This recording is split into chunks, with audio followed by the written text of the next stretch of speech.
Hey, what's going on, everybody? It's the ZD guy, Johnny Z here. Thank you so much for tuning back into the channel, and today I want to take a look at the catalog of my second favorite band of all time, Metallica, and choose the best and worst song from every album. Let's get things started with their great debut album from 1983, Kill 'Em All. My personal favorite from this record has got to be the Four Horsemen.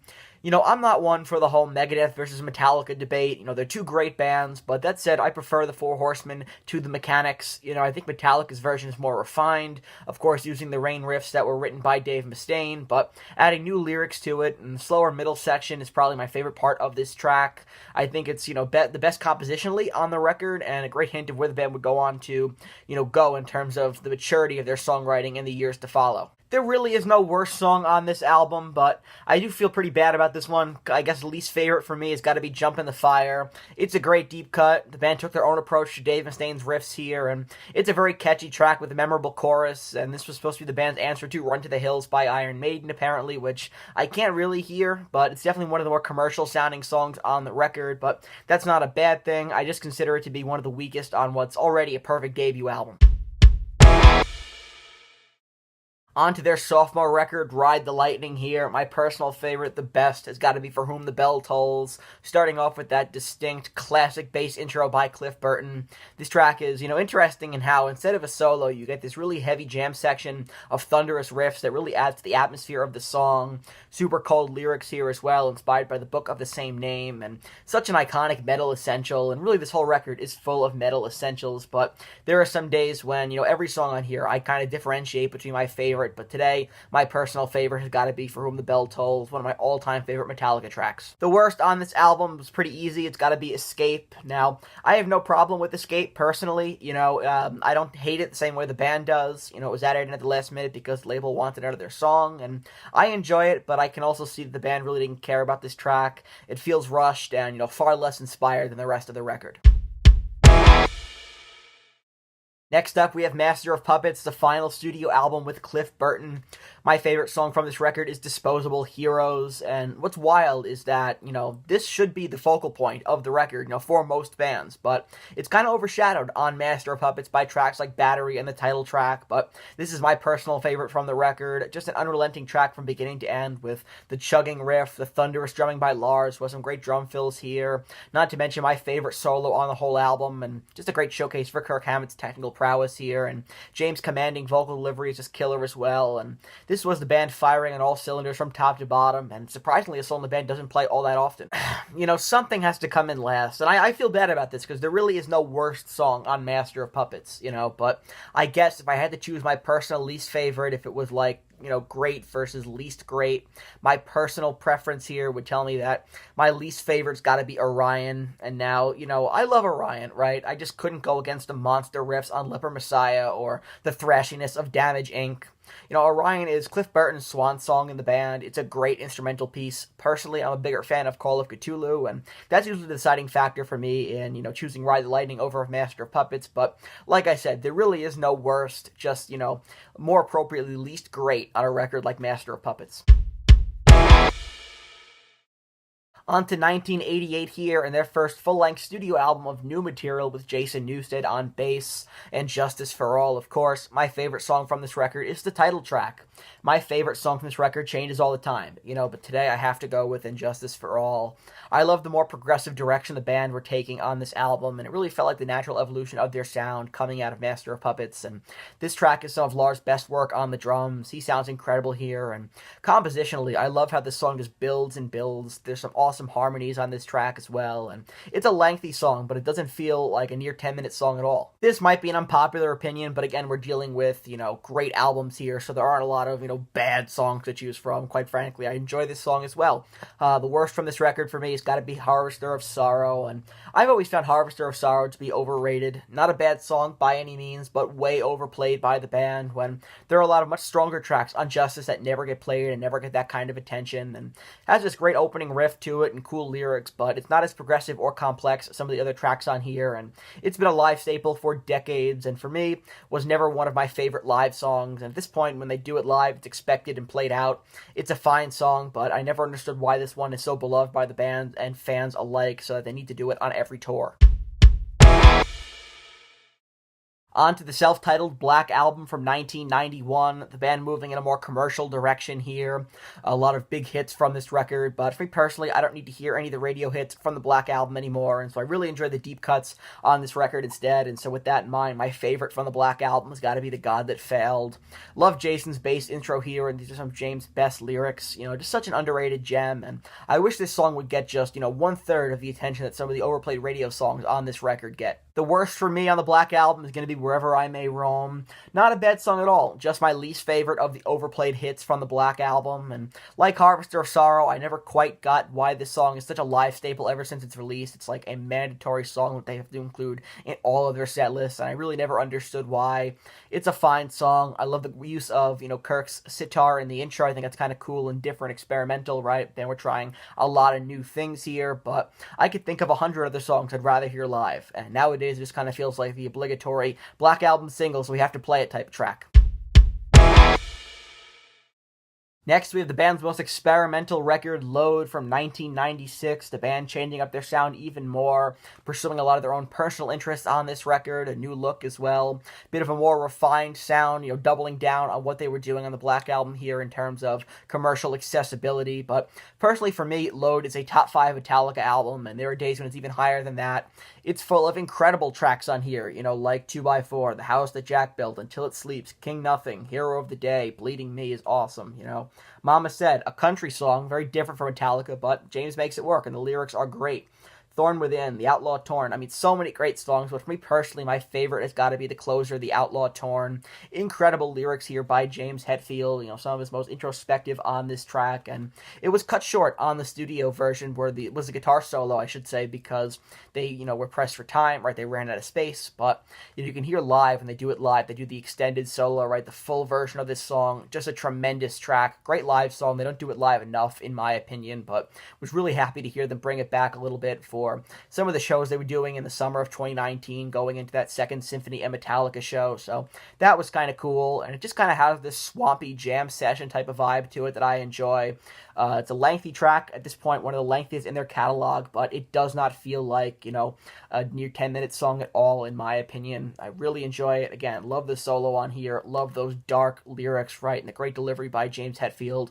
Just awesome stuff, and the perfect closer to the band's most misunderstood album. I love everything on Load. This album's great, and I think it's aged extremely well. But that said, Poor Twisted Me is definitely the weakest on the record, in my opinion, and Load is a pretty lengthy album, but this is really the only song I'd say that I would cut for time, and you can cut this track or maybe save it for Reload, and then we could have had the full version of The Outlaw Torn instead. Following up Load with Reload from 1997, two records that kind of go hand in hand, and yet the dip in quality on Reload was definitely noticeable compared to, like I said, I think Load is a top 5 Metallica record. Reload would be down towards the bottom of my list, but my favorite song from this record is definitely The Unforgiven 2. In my opinion, the best of the Unforgiven trilogy. The callbacks to the original are great on this track, and I love how this track kicks off with the horn from The Unforgiven 1 before that awesome riff kicks in, and the lyrics on here are more introspective than the original Unforgiven. I love how all 3 Unforgiven songs explore, different lyrical themes surrounding forgiveness, and all 3 songs have different atmospheres to them as well. This one gives off this bluesy southern rock vibe to it that I really enjoy, and it kind of feels swampy and darker to the original as well. Unlike Load, I think Reload has some filler on it for sure, so some of the ideas on this record are pretty uninteresting, like on Slither, my least favorite on the record. A pretty average song, not very memorable at all in my opinion, and I'm not a fan of the vocals on this track either. I know this was during a time when the band were being very experimental, and I like that aspect of this era a lot, but they were able to make seemingly just about everything they did their own here, and yet this one just doesn't feel like Metallica at all to me. Why not include their covers album, Garage Inc. here? There's a lot of fantastic covers on this record, and this is just my personal favorite. I gotta go with Tuesday's Gone. Awesome Lynyrd Skynyrd cover here, and they were really able to capture that southern rock feel of this classic Skynyrd track, and they had an all-star cast of musicians collaborating with them on this cover, including Jerry Cantrell and Sean Kinney of Alice in Chains, Pepper Keenan, Les Claypool, Skinner's Gary Rossington, and more. Metallica really showed their southern rock range on some portions of Load, and I think it really suits their sound, particularly James' vocals here as well. And I'd love to hear them continue to use, kind of those southern rock influences infused in their music in the future. But, they're kind of back to doing a more thrashier thing now. That's cool. That's awesome. But when Metallica goes southern rock, it's a really cool thing. And I enjoyed that, like I said, on Portions of Load, and loved it here with this great Skynyrd cover. The worst cover for me on this record has got to be Free Speech for the Dumb, the album opener here to Disc 1. It's an interesting cover of Discharge for sure. This is Metallica paying tribute to a more hardcore punk sound, and it makes for an energetic album opener, and I'm not really sure where else I'd place it on the record, but I'm not a fan of James' vocals on this track personally. The band have made a bunch of really great punk covers over the years, and there are better punk covers on this album, but for me personally, this is my least favorite of, the many that they've done. Definitely my least favorite on Disc 1 of Garage Inc. Just a weird song for the band to cover for sure. Into the 21st century now with the much maligned Saint Anger from 2003. My favorite song is going to be Dirty Window, best song on this record for me. Great deep cut kind of hidden on Saint Anger, and a majority of this record gets written off because of the obvious shortcomings of the production, Lars' clangy snare, the lack of guitar solos, and more. I could go on, right? We all know the problems on Saint Anger, but this track is a great headbanger of a song. I think it's, one of the few songs on the record where Metallica actually sounds comfortable with a more nu metal inspired sound, and James' vocals are really powerful here with a commanding delivery, and much like everything they've performed on Saint Anger over the years, comes off a lot stronger live too. Speaking of songs that sound much better live, All Within My Hands, my least favorite here, definitely the worst on Saint Anger. This song is proof that there were some great ideas on Saint Anger that maybe just weren't executed properly. The band have since reworked this track for Symphony and Metallica 2, as well as several acoustic sets, and it's really a tale of two different songs, because the original on Saint Anger is a mess, to say the least. But it just sounds completely disoriented and abrasive for the sake of being abrasive. James yells kill, kill, kill over and over again, and it sounds like he's saying kale, which it just comes off super forced and cringeworthy. But I love the reworked All Within My Hands that they've done. It sounds like I said, a different song, and really just shows, like I said, that there were great ideas on here that just could have been fleshed out differently, and the way they went about trying to go for a more abrasive sound on here for an angry, stripped-down record, it just doesn't work sometimes, and All Within My Hands is a good example of that, but eventually something good did come out of it. Next, we have Death Magnetic from 2008. Best song in here for me is All Nightmare Long. This was a statement track, if there ever was one. This track and The Day That Never Comes, being released as singles, was a message that a thrashier, heavier, and more focused Metallica were back, and they really embraced their thrash roots for the first time in years on this record, and All Nightmare Long has all the elements of classic Metallica on here. James' vocals hadn't sounded this confident in years, and Kirk has a killer solo on this track, which is just what the doctor ordered after no solos on Saint Anger. One of my favorite modern-day Metallica tracks for sure, and a definite standout here from this record. A lot of people criticize the production of Death Magnetic. It definitely doesn't sound perfect, but this song sounds fantastic and was great live as well when they did it on this tour. As for the worst, I'm going to go with Suicide and Redemption, my least favorite Metallica instrumental of all time. I mean, it just sits like a rock on side 2 of this record. It's plotting and uneventful, and it can definitely be difficult to sit through for sure. I'm not really sure why the band felt the need to plop a 10-minute instrumental second to last on an album that's already an hour long, but it was a questionable decision at best. No, I'm just kidding. There are no good songs on Lulu, and as for the worst on this record, just go with all of the above. To compensate for the fact that I'm not going to waste your time going over Lulu, I figured why not include the Beyond Magnetic EP instead, which is fitting because it was kind of like an apology for Lulu anyway. But my favorite song on here is Rebel of Babylon, a great tribute to Lane Staley, and I guess we're totally retconning, the time the band made fun of him for not being able to tour. But anyway, the solo on here is absolutely killer. So many good riffs on this track as well, and in hindsight, I think this would have made for a great closer to Death Magnetic instead of My Apocalypse, especially if they cut out Suicide and Redemption too. And the worst on Beyond Magnetic, let's go with Hell and Back. This is a track with great lyrics, and it's kind of bluesy in parts too, but I just feel like it gets too repetitive after a while, and I think this song is stretched out too long. Like the rest of this EP, you probably could have trimmed a few minutes off of it, and I definitely don't think it needed to be 7 minutes long.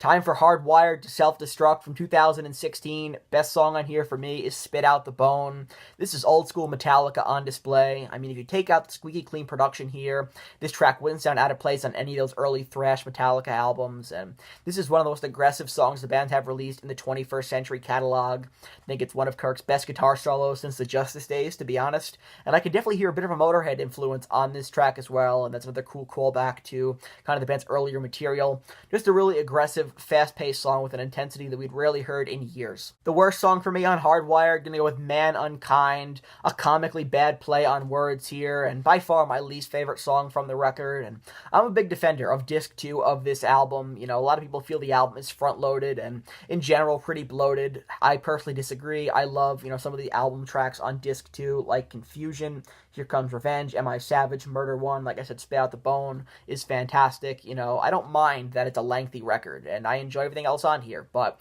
this is the one song that I wouldn't have minded if they would have cut for time. And lastly, we have their most recent album, 72 Seasons.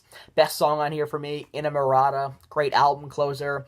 James' lyricism definitely took a far more introspective turn on the most recent record. A lot of stuff had gone down in his life since Hardwired, and that's on full display here. This track pulls a lot from Load and from The Outlaw Torn in particular, in terms of deeper, more vulnerable lyrics. Clocking in at over 11 minutes long. It's the longest song in the Metallica catalog, but it doesn't drag on at all. And it has some great harmonies, and the track builds and builds and builds to the big finish. Phenomenal stuff, and I think the trio of Too Far Gone, Room of Mirrors, and Inamorata is one of the best 20-minute stretches on any Metallica album. They all kind of seem to go hand in hand with each other, and this was the perfect way to close out the band's most honest record in decades. Possibly an unpopular opinion here, my least favorite from 72 Seasons is going to be Lux Eterna. Now, I was really into this track when it first came out. I reviewed it on the channel. I was, ecstatic, and maybe part of that had to do with the fact that I was really caught up in the hype of, the new album being announced, but the more I heard it, the less interested I became in this track. The lyrics are pretty generic, and in a lot of ways, this song kind of feels like Fuel 2.0. It's a fine track, and honestly, I don't think there is a bad song on 72 Seasons, but something has to come in last, and this has become my personal least favorite over time. I could see why it was released as a lead single, right? It's pretty accessible, but for me, I think the whole track is pretty paint-by-numbers Metallica, whereas the rest of the album is full of more interesting compositions with deeper lyrics and more diverse riffs and influences. So that wraps up this video here, going through the catalog of Metallica, choosing my favorite and least favorite, best or worst song, however you want to put it, from each record. If you enjoyed this video, please give it a thumbs up, subscribe to the channel down below, turn on the bell for notifications so you don't miss a new upload, and let me know down in the comment section below what are your thoughts on my choices and what are some of your favorite and least favorite Metallica songs. I want to hear from you. And until next time, it's the CD guy, Johnny Z, signing off. Take care, everybody.